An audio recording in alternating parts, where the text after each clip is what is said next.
Assalamualaikum warahmatullahi wabarakatuh. Di sebuah desa kecil di pedalaman Jawa Timur, hiduplah seorang anak yatim bernama Hasan. Usianya baru 12 tahun, namun hidup telah mengajarinya pahit dan getir. Ia tinggal seorang diri di sebuah gubuk reot peninggalan orang tuanya. Dinding bambu yang rapuh, atap bocor, lantai tanah yang selalu lembab bila hujan turun. Sehari-hari Hasan berjuang seorang diri. Perutnya kerap menahan lapar, pakaian lusuh yang melekat di tubuhnya hanya satu-satunya yang ia miliki. Namun ia tak pernah mengeluh. Setiap pagi, sebelum matahari benar-benar meninggi, ia pergi ke hutan seorang diri untuk mengumpulkan ranting-ranting kering.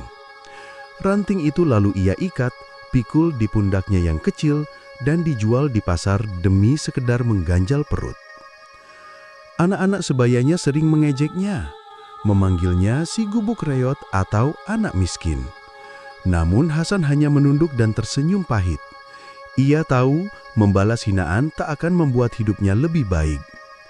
Sesekali, beberapa tetangga menaruh belas kasihan. Diberinya Hasan sepiring nasi atau pakaian bekas. Hasan selalu menerimanya dengan hati penuh syukur. Meski hidupnya demikian berat, Hasan tumbuh sebagai anak yang baik hati. Ia suka menolong, bahkan ketika dirinya sendiri kekurangan. Bila tetangga memerlukan bantuan mengangkut kayu atau mencuci peralatan, Hasan selalu siap. Baginya, kebaikan adalah harta yang bisa ia bagi walau tangan sendiri kosong. Hari-hari berlalu penuh kesederhanaan. Hasan berjalan di tengah kerasnya hidup, namun cahaya kebaikan tak pernah padam dari hatinya. Ia percaya, selama aku berbuat baik, Allah tak akan meninggalkan hambanya. Namun ia tak tahu, ujian yang jauh lebih besar tengah menanti, mengintai dari gelapnya hutan yang kerap ia datangi. Suatu pagi yang berkabut, Hasan kembali melangkah menuju hutan. Embun masih menempel di ujung dedaunan, membuat kain lusuh yang ia kenakan terasa semakin dingin. Hutan itu terkenal angker. Banyak kisah gaib beredar di kalangan penduduk desa, tentang suara rintihan, bayangan hitam, bahkan makhluk yang tak berpijak di tanah. Namun bagi Hasan, hutan adalah satu-satunya tempat ia bisa mencari rezeki. Dengan langkah hati-hati, ia menapaki tanah yang lembab. Pepohonan tinggi menjulang, seakan menutup cahaya matahari. Suara angin yang menyusup di seladahan terdengar seperti bisikan, membuat siapapun yang mendengarnya merinding. Hasan terus berjalan hingga ke bagian hutan yang jarang ia datangi. Di sanalah ranting kering berkumpul lebih banyak. Ia mengerahkan tenaga, mengumpulkan satu persatu, lalu mengikatnya menjadi buntalan. Sesekali ia berhenti, menajamkan telinga ketika suara-suara aneh muncul, seperti langkah kaki yang tak terlihat atau desir dedaunan yang bergerak meski angin tak berhembus. Suasana terasa semakin mencekam. Kabut mulai turun perlahan. Bentuk pepohonan tampak samar, seolah berubah wujud menjadi sosok-sosok yang memperhatikan. Ingatan masa kecil terlintas di benaknya. Kata orang tua dulu, bila hendak masuk ke hutan, harus meminta izin. Misalnya sekadar berbisik, "Assalamualaikum, penunggu hutan. Hamba numpang mencari rejeki." Namun Hasan tak pernah berani melakukannya. Hatinya hanya dipenuhi doa. "Ya Allah, lindungilah aku." Di tengah kesunyian itu, tiba-tiba terdengar suara ranting patah, cukup keras, seperti diinjak oleh sesuatu yang berat. Hasan tertegun, matanya menatap ke arah suara. Kosong. Namun hawa di sekitarnya terasa berubah, lebih dingin, lebih berat. Perlahan muncul bau harum melati yang tak wajar. Harum itu kuat, menusuk, seolah semakin dekat. Hasan menelan ludah. Tangannya menggenggam erat buntalan ranting. Langkahnya menjadi gemetar. Dari balik kabut, samar terlihat bayangan tinggi, berdiri jauh namun nyata. Hasan mundur satu langkah.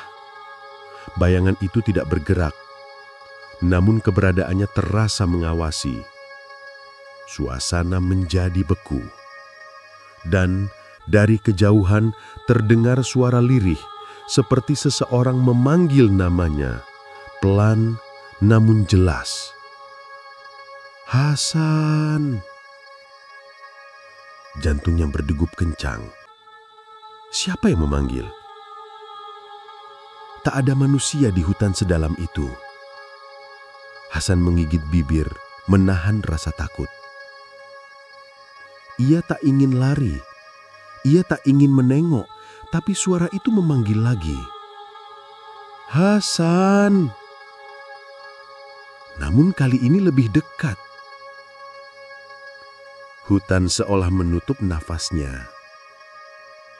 Hasan tahu sesuatu sedang mengintainya.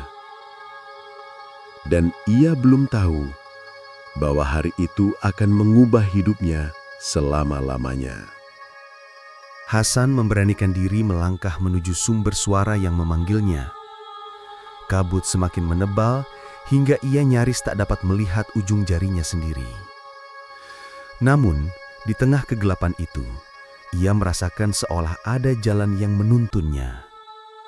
Tak lama, langkahnya terhenti. Di hadapannya terbentang sebuah lapangan tersembunyi. Lingkaran tanah lapang yang tidak pernah ia lihat sebelumnya.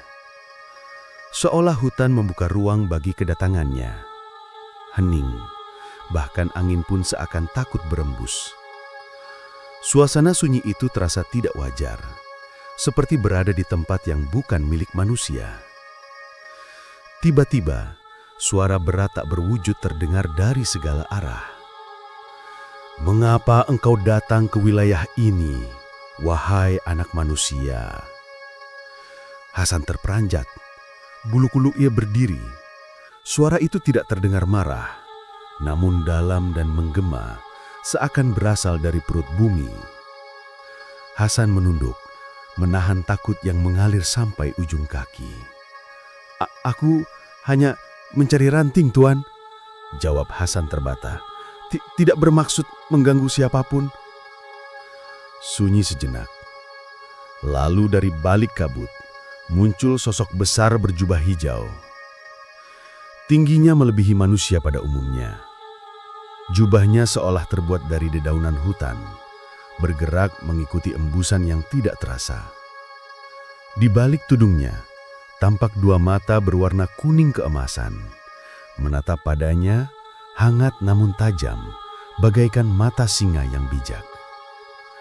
Hasan mundur selangkah, tubuhnya gemetar. Namun aneh, meski sosok itu tampak menakutkan, aura ketenangan justru menyelimuti. Sosok itu berhenti beberapa langkah darinya dan berkata, "Aku adalah penjaga hutan ini. Aku telah memperhatikanmu sejak lama, wahai Hasan." Hasan terkejut. Bagaimana Tuan tahu namaku?" Penjaga itu tidak menjawab. Ia hanya menatap lembut dan berkata, "Di balik hidupmu yang sukar, hatimu tetap jernih. Kau tidak mengeluh, dan kau tetap menolong sesama, meski dirimu kekurangan." Nada suaranya seperti lantunan angin di antara pepohonan. Hasan merasakan dadanya hangat, takut dan tenang bercampur menjadi satu. Ia memberanikan diri mengangkat wajah, memandang sosok itu. "Siapakah sebenarnya Tuan?" tanya Hasan lirih. "Apakah Tuan manusia?" Sosok berjubah hijau itu diam sejenak.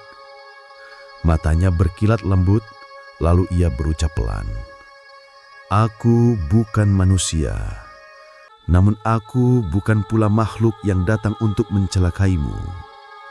Aku menjaga keseimbangan tempat ini. Dan engkau telah dipanggil kemari bukan tanpa sebab." Hening menyelimuti lapangan itu. Suasana menjadi semakin dalam, seakan dunia menahan napas, menunggu sesuatu yang belum terungkap. Hasan menelan ludah. Apa maksud kata-kata itu? Mengapa sosok penjaga memperhatikannya? Di dalam hatinya, muncul firasat bahwa pertemuan ini akan membawa dirinya menuju jalan yang tak pernah ia bayangkan sebelumnya.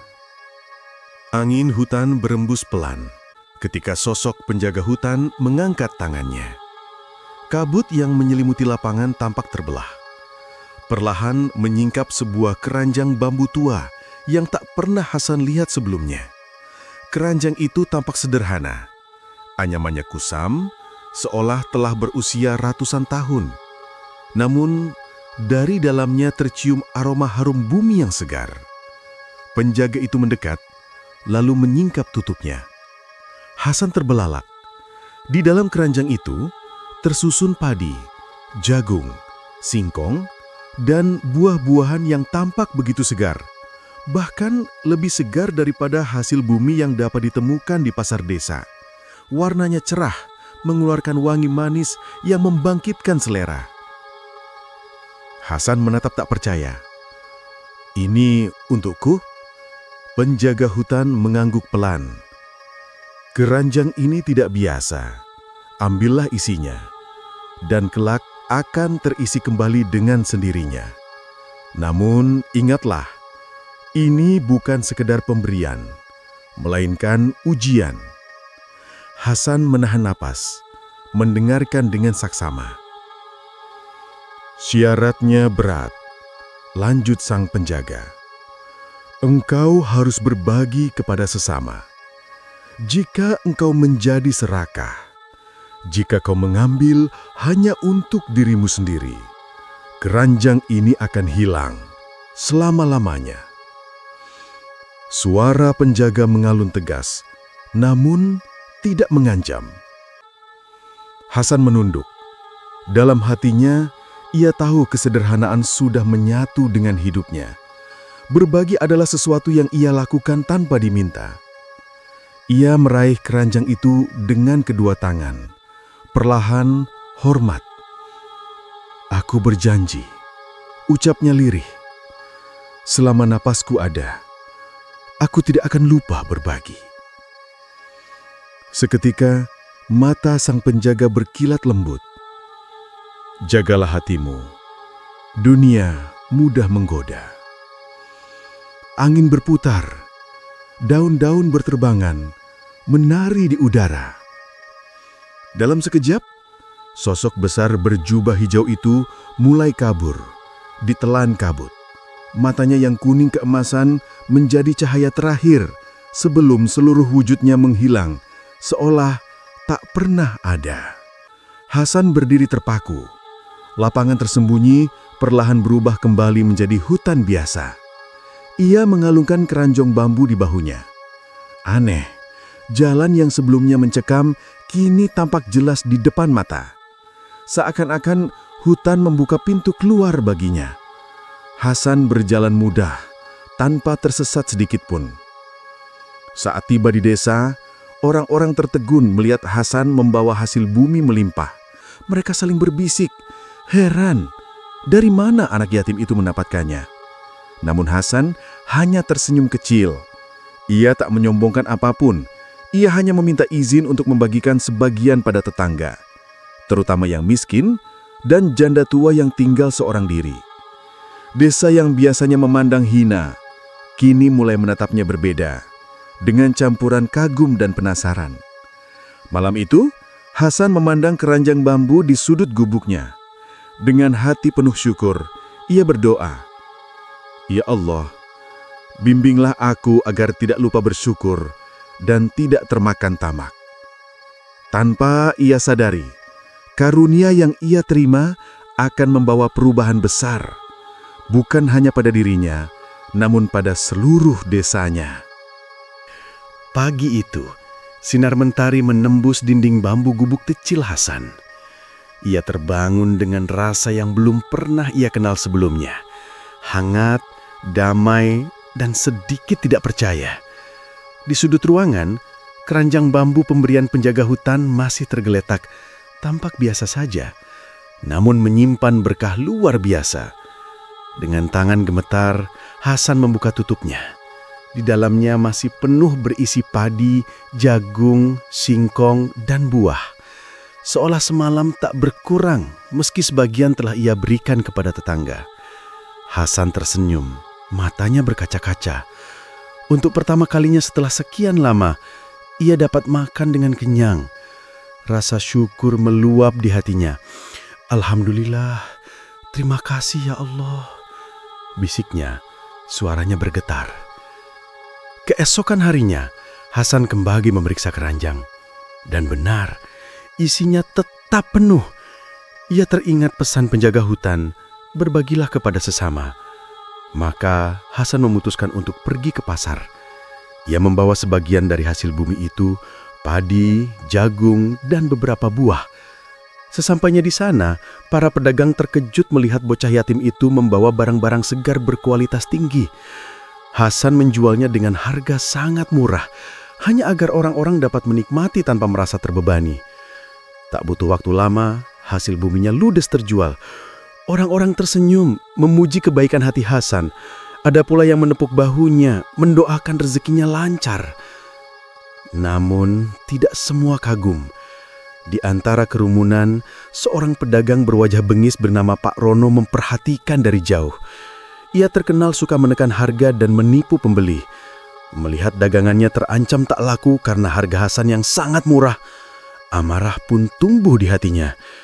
Ia mendekat, melipat tangan di dada. "Hei bocah, dari mana kau dapat barang sebanyak ini?" Nada bicaranya dingin dan penuh curiga. Hasan menjawab sopan. Aku hanya menerima rezeki, Pak. Aku tidak mencuri." Pak Rono mengerutkan dahi, mendengus kasar. "Mencuri? Bocah miskin sepertimu mana mungkin punya barang sebagus ini?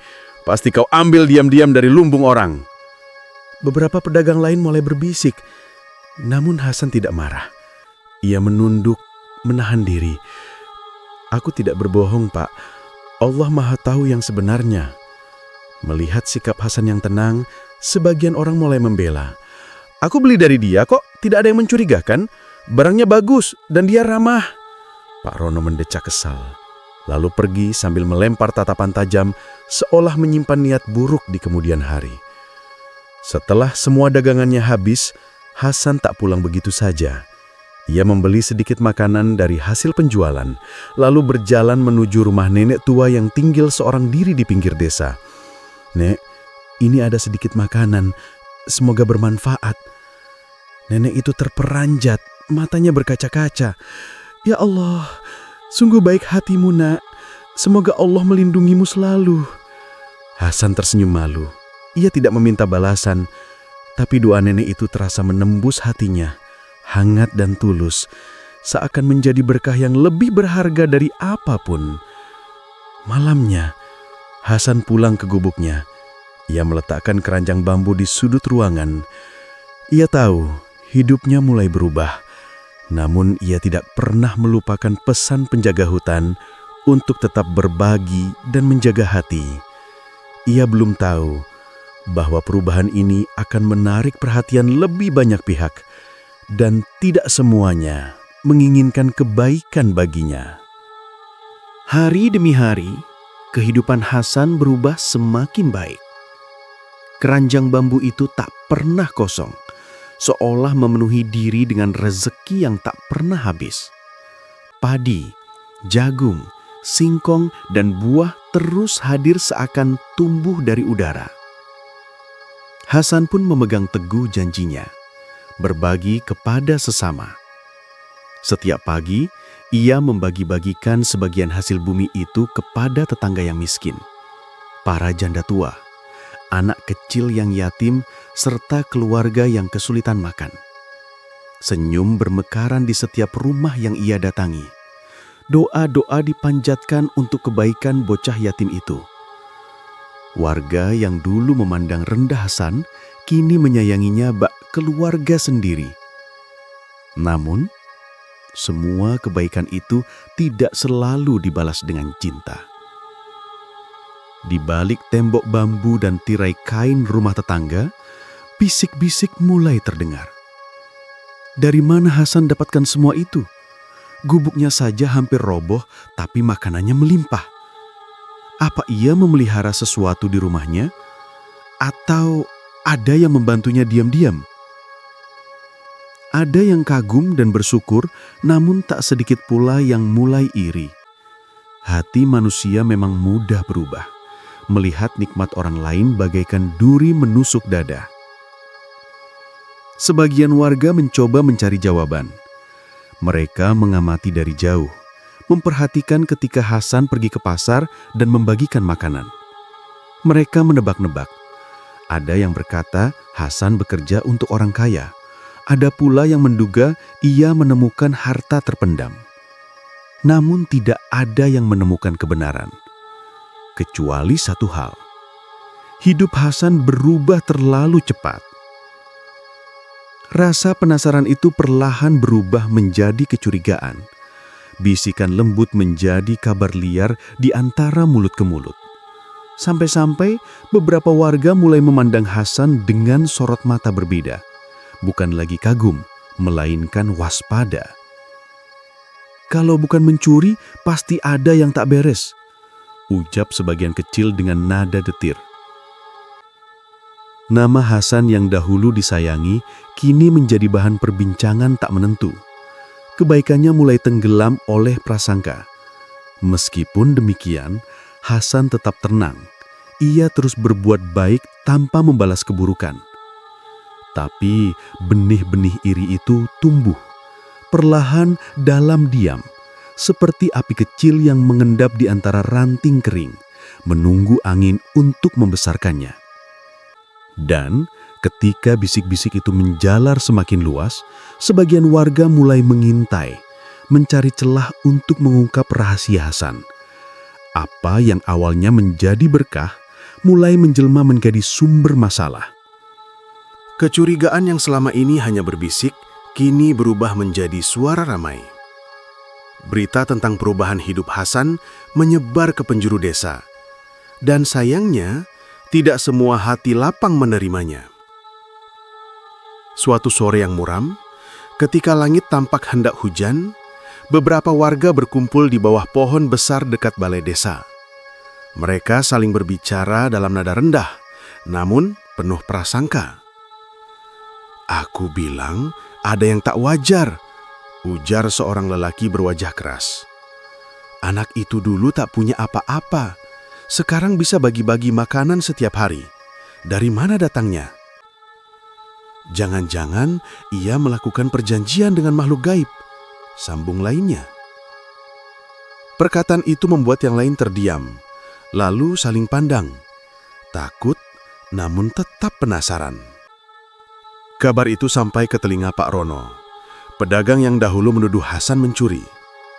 Ia melihat keadaan itu sebagai kesempatan untuk menjatuhkan Hasan sepenuhnya. "Benar, aku juga curiga," katanya lantang. "Lebih baik kita periksa rumahnya. Jangan sampai desa ini kena bencana." Malam mulai turun. Ketika beberapa orang mendatangi gubuk Hasan, lampu minyak di dalam rumah kecil itu tampak redup. Sementara Hasan sedang merapikan sisa padi yang baru saja ia ambil dari keranjang bambu. Tiba-tiba, tok tok tok, pintu gubuknya digedor keras. Hasan terkejut. Ia bangkit dan membuka pintu. Mendapati beberapa warga berdiri dengan wajah tegang dan mata yang penuh prasangka. "Kami ingin tahu," ucap salah satu dari mereka. "Dari mana semua makanan yang kau dapatkan ini?" Hasan terdiam sejenak. Hatinya berdesir, bukan karena takut, tapi sedih. Ia tak pernah menyangka kebaikan yang ia lakukan akan mendatangkan tuduhan begitu berat. "Aku hanya diberi rezeki oleh Allah. Aku membagi karena aku tahu bagaimana rasanya lapar." Namun jawabannya justru membuat sebagian warga semakin gelisah. "Jangan berbohong," bentak Pak Rono yang tiba-tiba maju. "Kalau bukan dari manusia, pasti dari makhluk lain." Hasan menunduk. Ia teringat pesan penjaga hutan. Ujiannya bukan hanya pada keranjang itu. melainkan pada hatinya menghadapi manusia. Dengan suara lembut ia berkata, "Kalau kalian tak percaya, aku tak bisa memaksa. Tapi demi Allah, aku tak mencuri. Tak pula bersekutu dengan siapapun selainnya. Jika aku salah, biarlah Allah mengambil kembali rezeki itu dariku." Perkataannya membuat sebagian warga terdiam. Ada yang mulai ragu pada prasangkanya sendiri. Namun sebagian lain tetap keras hati. Sebelum keributan itu berlarut, angin malam bertiup pelan. Dingin, namun menenangkan. Dari kejauhan, terdengar suara burung hutan bersahutan, seolah menjadi pertanda bahwa nasib sedang menunggu di tikungan takdir berikutnya. Warga pun berangsur pergi. Ada yang masih mencibir, namun banyak pula yang menunduk malu, menyadari bahwa mereka telah menuduh tanpa bukti. Hasan menutup pintu perlahan. Di dalam gubuknya yang sederhana, ia bersujud. Air matanya menetes bukan karena pedih, melainkan karena ia berharap semoga Allah tetap menjaganya agar tidak berpaling dari kebaikan. Di luar jendela, bulan redup tertutup awan. Namun di balik kelamnya malam, cahaya harapan tetap bersemayam di hati Hasan bahwa selama ia berbuat baik, Allah tak akan meninggalkannya sendirian. Dengan penuh ketundukan, Hasan berbisik lirih, "Ya Allah, kuatkanlah hamba dalam ujianmu." Dan demikianlah perjalanan Hasan memasuki takdir yang lebih besar, di mana kebaikan diuji bukan hanya oleh kemiskinan, melainkan juga oleh hati manusia. Wassalamualaikum warahmatullahi wabarakatuh.